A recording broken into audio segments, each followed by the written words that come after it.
Assalamualaikum, halo semua. Balik lagi di channel aku. Kali ini aku akan mendemonstrasikan bagaimana caranya melakukan uji stasionaritas dengan menggunakan aplikasi Stata. Untuk Stata ini aku pakai yang versi 17 ya.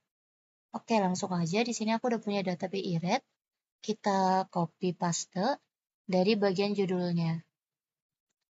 Sebenarnya ada dua cara untuk masukin data di Stata ini. Yang pertama, teman-teman bisa klik file, terus di bagian open, atau masukin secara manual di bagian sini. Di bagian bawah statistik tuh kayak ada kalender, terus ada gambar pensil juga. Ini tulisannya data editor. Kita klik aja dan langsung paste di sini. Di sini klik bagian variable name dan langsung ada nama dari variabelnya gitu. Nah, terus di sini kalau teman-teman lihat bagian variable monthly ini dia tipenya itu float. Di sini nih tipenya float. Sedangkan untuk yang time ini dia tipenya itu str7. Nah, supaya kita bisa ngelakuin uji stasionaritas, kita harus samain dulu tipe datanya. Jadi kita balik lagi ke bagian komen tadi, dan kita masukin komen, generate, neo time, sama dengan tm, buka kurung, karena tadi aku datanya dari 2022 M1, maka di sini aku ketiknya 2022 M1. Terus tutup kurung, tambah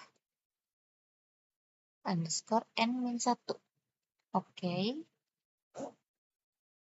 Nah, ini udah kita kasih komennya, terus kita harus tambah satu komen lagi, tulisannya format new time yang tadi udah kita masukin menjadi %tm. Kenapa harus kita format? Karena kalau nggak kita format nih, kita lihat dulu. Nah, jenis data di bagian new time sama di time ini beda gitu. Bukan jenis datanya sih, maksudnya kayak tulisan datanya beda. Makanya harus kita masukin format lagi. Ini kita klik aja, dan setelah kita enter, bisa dilihat datanya sama kan, 2022 M1 dan sebagainya. Oke, dari sini langsung aja kita masuk ke bagian analisisnya. Untuk yang pertama ini ketikan t-set untuk neo time. T-set ini tuh maksudnya karena kita tuh kan mau bikin uji stasionaritas dengan data time series. Makanya di sini tulisannya t-set. Dan kita masukin neo time karena di sini ya kita variabel yang kita pakai tuh new time bukan time. Kita langsung klik aja. Oke, udah. Dan sekarang kita klik lagi, kasih komen defuller. Nah, untuk variabelnya di sini, kan kita pakai variabel X-nya itu monthly ya. Makanya di sini aku kliknya monthly. Nah, ini monthly, langsung aja. Nah, ini keluar ya hasilnya. Di sini bisa kita lihat hasil dari tes statistiknya ini, dia minus 1,942, sedangkan untuk critical value 5%-nya tuh di minus 2,972. Nah, untuk uji stasioner ini, kita bisa katakan dia tuh ke stasioner kalau misalnya tes statistiknya ini lebih kecil dibandingkan taraf 5%. Sedangkan di sini kan minus 1,42 itu lebih besar dibanding minus 2,972 kan. Makanya di sini belum stasioner. Terus kita bisa juga lihat dari p-value di bagian McKinnon ini. Kalau misalnya dia melebihi 0,05, maka dia itu belum bisa dikatakan stasioner. Nah, karena di bagian defuller monthly ini data disebut data tingkat level karena datanya tuh pakai data asli. Dan di data tingkat level ini tuh kita masih belum stasioner, makanya sekarang kita mendiferensiasikan datanya. Nah, kalau untuk diferensiasi data ini, kita masukin command lagi defuller, tapi ditulis D titik baru nama variabelnya. Ini D titik di sini tuh maksudnya diferensi yang pertama alias first difference. Kita klik.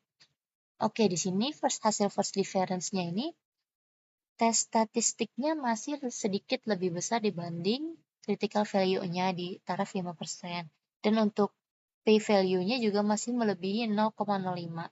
Karena di first difference dia masih lebih besar ya untuk tes statistik dan p-value-nya, makanya ini belum stasioner. Jadi kita lakukan lagi defuller, tapi untuk diferensiasi tingkat 2 atau second difference. Di sini berarti kita ketik ya D2 karena diferensiasi yang kedua, baru kita ketik monthly sebagai variabel X-nya. Klik. Oke. Di sini hasilnya untuk tes statistiknya ini minus 6,819, yang mana itu jauh lebih kecil dibanding minus 2,978. Jadi di sini untuk dari nilai tes statistiknya itu sudah memenuhi syarat, dan untuk p-value-nya ini bernilai 0,000 alias lebih kecil dibandingkan 0,05. Jadi di tingkat second difference ini bisa disebut kalau datanya itu sudah stasioner. Sekarang mari kita lihat korelogramnya. Untuk korelogram nih kita pertama bakal melihat pakai grafik ACF dulu ya. Jadi kita sini klik AC. Karena tadi kita tuh stasionernya di diferensiasi tingkat 2, makanya sekarang kita kliknya D2 monthly.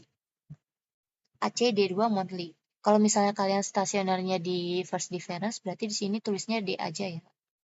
Atau kalau misalnya kalian udah stasioner dari tingkat level, berarti tulisnya AC monthly aja. Oke, di sini langsung keluar nih korelogram untuk grafik AC. Di sini ada satu yang dia melebihi garis ya. Melebihi garis. Terus sekarang kita coba lihat pakai grafik PACF. PAC D2 monthly. Karena tadi stasionernya di diferensiasi tingkat 2. Kita klik. Dan di sini juga sama, ada beberapa bagian yang dia melewati garis batas bawah dari grafik korelogram ini.